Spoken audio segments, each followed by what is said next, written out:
من الشیطان الرجیم بسم اللہ الرحمن الرحیم رکوع سعد کے اہم مضامین سے متعلق چند فرامین نبی صلی اللہ علیہ وسلم یہ ہے۔ نمبر 1،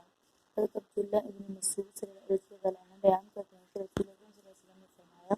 میری امت کے آخر میں یعنی قیامت کے نزدیک شکلوں کے بدل جانے، زمین میں دس جانے اور پتھروں کے برسنے کے واقعات رونما ہوں گے۔ نمبر 2، حضرت عقبہ بن عامر رضی اللہ عنہ بیان کرتے ہیں، نبی اکرم صلی اللہ علیہ وسلم نے فرمایا، جو شخص اللہ سبحانہ تعالیٰ سے اس حال میں ملے، وہ نہ تو شرک کرتا ہوگا، نہ ہی اس نے نائب خون کیا ہوگا، وہ جنت میں داخل ہو جائے گا۔ نمبر 3،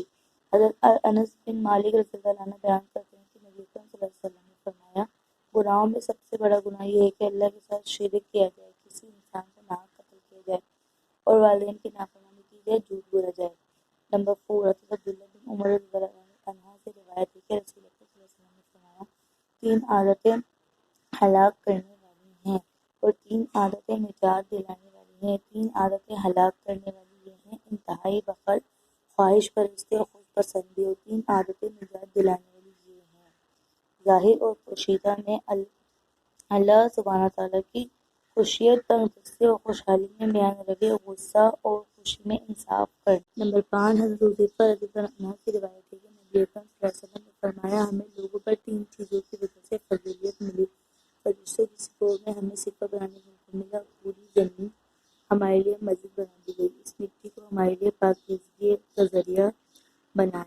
دیا، مٹی سے تیمم کر لیتے ہیں جب پانی نہ ملے۔ نمبر 6، حضرت زید بن ارقم رضی اللہ عنہ بیان کرتے ہیں، نبی اکرم صلی اللہ علیہ وسلم کی دعاؤں میں یہ بھی دعا شامل تھی۔ ترجمہ: اے اللہ، میرے نفس کو اس کی پرہیزگاری عطا فرما اور اس کو پاک فرما، کیونکہ تو ہی اس کو بہترین پاک کرنے والا ہے اور تو ہی اس کا کارساز مالک ہے۔